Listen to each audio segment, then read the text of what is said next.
So it was a bit of an eventful last hour or two. My biggest worry at the moment is that I don't have enough fuel to reach Montagu.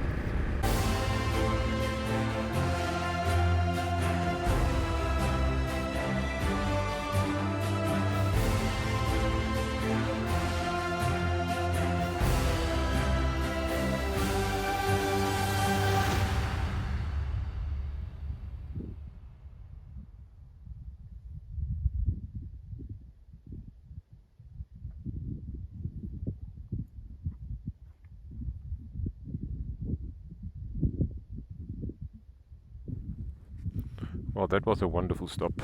I had some boerewors and apricot jam sandwiches, and I'm feeling quite refreshed and ready for the next part of the road.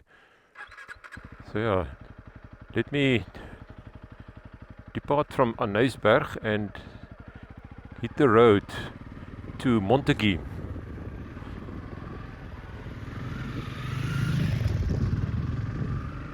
Yeah, this is just a beautiful valley, and the veld looks green. It is an absolute joy to ride through this part of the world. I'm not exactly sure how far it is still to Montagu because I don't have a signal, and I also don't know this road, but I'm just following it. I'm sure I will get the signs for Montagu at some point, but I must say I now feel much better. I was feeling a bit tired after the ride from Wyksdorp. My expectation is that it will be dirt roads now all the way to Montagu. But this is quintessential Karoo that I'm riding through at the moment. In all the time that I stopped there, I probably spent at least 20 minutes next to the road. Not a single car has passed. This is indeed a very quiet road.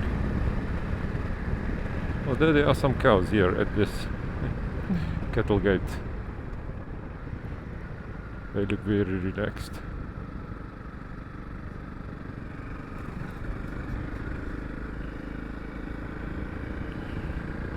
But this little road remains interesting. Up and down, twists and turns through this koppies and higher lying areas. It just makes a wonderful riding. I just hope I didn't take a wrong turn because I really don't want to end up in Anysberg. It just shows I will have to be a bit more vigilant in getting my offline maps loaded. I'm just relying on Google Maps at the moment, but I suppose having a more dedicated GPS might be a better way to go. But there's not really much that can go wrong. I know more or less the direction the road is going, so should end up in Montagu at some point. Yeah, these vistas, these expanses of views, almost after every turn.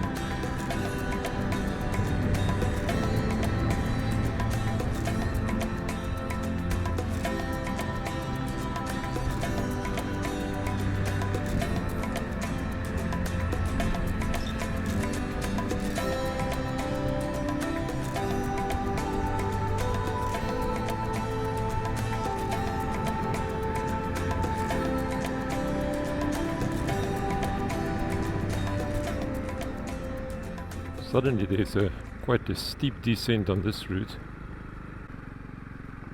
Oh, interesting little valley here. Maybe a little kloof with a little house with a red roof built there.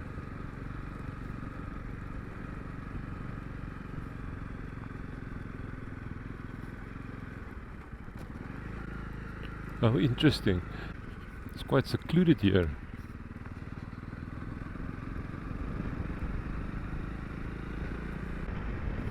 I have no idea how far it is still to go to Montagu,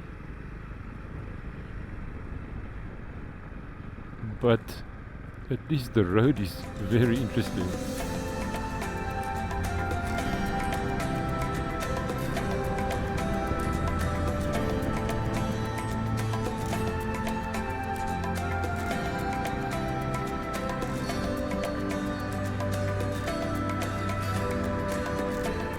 This road is now going all the way up this mountain here in front. I'm not sure if you can see it on the camera, but it's actually going there. It's crossing the mountain. Yo.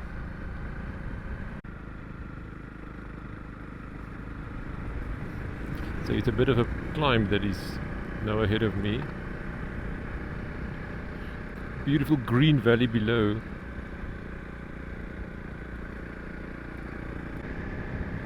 So this is quite an unexpected little pass crossing this mountain. But this is what makes it so interesting to ride the roads for the first time. Especially if I don't have a GPS and I don't even know how far it is still to go. It's all part of the fun though. I'm still climbing quite a bit. I think I've reached the top now.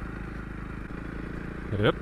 It's quite loose, so it's not so easy to hold the line.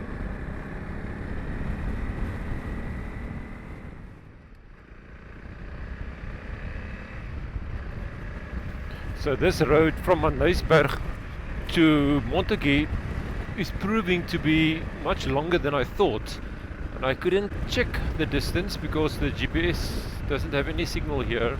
The other problem was that I made a wrong turn at Anysberg, and I probably rode about 30 or 40 kilometers too far and missed the turn to Montagu and actually had to turn around. So it was a bit of an eventful last hour or two. My biggest worry at the moment is that I don't have enough fuel to reach Montagu. I made a stop here at the farm just now just to check the distance to Montagu, and the lady said 32 kilometers. Now 32 doesn't sound a lot, but you will notice that my fuel is already on the last bar there, and I calculated I have done 324 kilometers or so today, and to reach Montagu I must go just past 350 kilometers. Now this will be about the limit that this bike can get on a tank of fuel. So I'm riding much slower now just to conserve my fuel a bit. Well, I suppose this is how I learn a lesson. I think if I didn't take the wrong turn it would have been no problem, but now it is touch and go. I'm not sure whether I will make it to Montagu. The lady said she's more than willing to help me with fuel, but they only have diesel, so they don't have any petrol on the farm. Let's cross fingers and see whether I make it to Montagu. But yeah, it is a bit of a worry at the moment. So the lady suggested that I should freewheel down the pass, so I assume there is a bit of a pass descending to Montagu, and I might have reached it now. So I'm indeed going to do a bit of freewheeling. This might save a lot of fuel.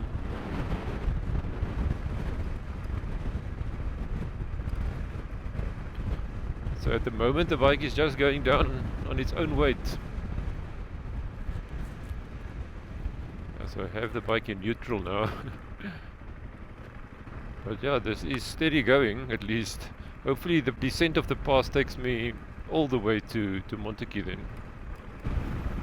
It is indeed a very long descent. I'm doing some freewheeling in neutral here.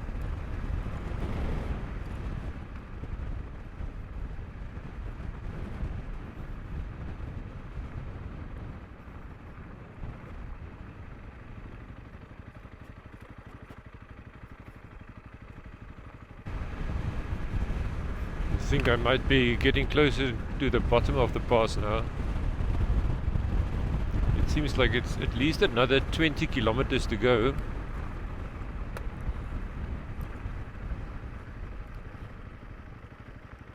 Yeah, so now let me see. The end of freewheeling. Let's hope for the best.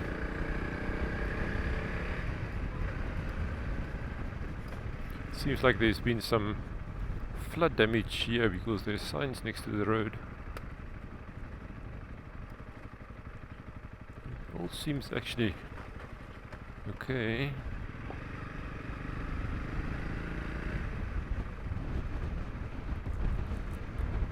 But yeah, opportunity for some more freewheeling.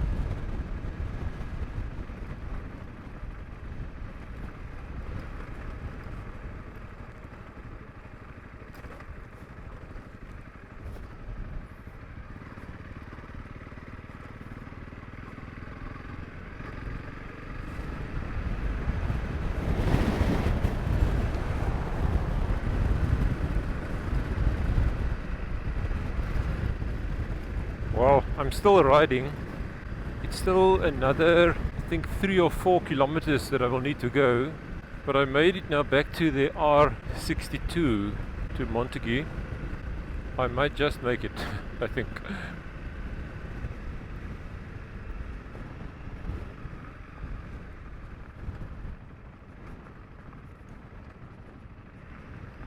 But I will still take it slow.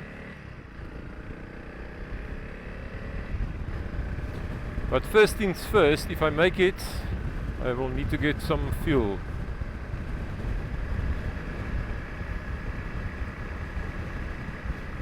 Well, at least I can see Montagu now. But what a fantastic ride, despite the bit of stress here at the end. Taking a wrong turn at Anysberg just meant I see more than I probably bargained for. It's a beautiful dirt road to ride. Yeah, Montagu. So Montagu is probably one of the prettiest towns in this area, and maybe in South Africa. It is known as the gateway to the Klein Karoo, because it is surrounded by mountains, and to exit Montagu on the other side you actually have to go through Kochmans Kloof, which is a very narrow kloof to just get out. But there's lots of historical value in Montagu. Many old buildings.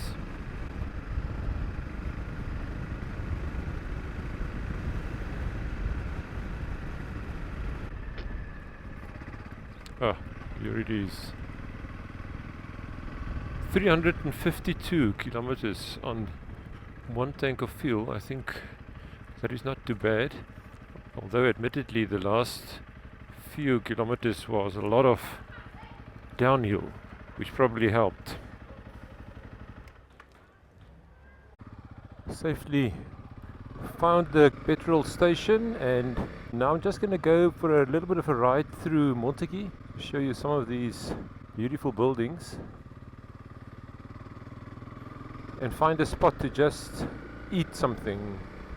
Oh, I'm actually just looking for a shady tree to just stretch my legs a bit.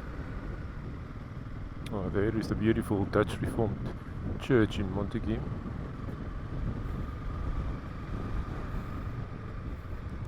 This street, Church Street, has got lots of beautiful old buildings.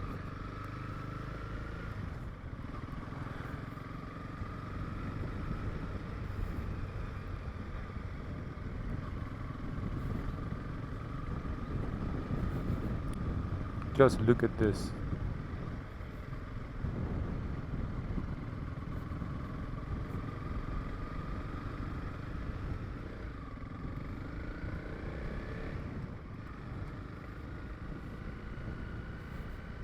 So this Hubert house is actually the oldest house in Montagu. I cannot remember now. Built in the 1800s, I will put the date, but it is now a museum where one can go and have a look at the old way of living in Montagu. Yeah, there is a bird sanctuary here, the Ibis bird sanctuary. You can see this tree is full of them. Yeah. So let me just find a side street to take a bit of a break.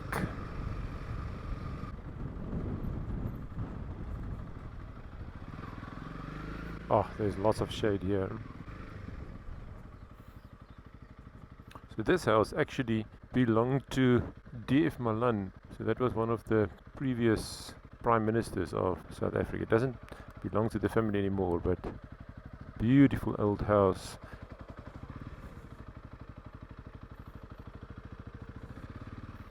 Okay, let's make a stop here.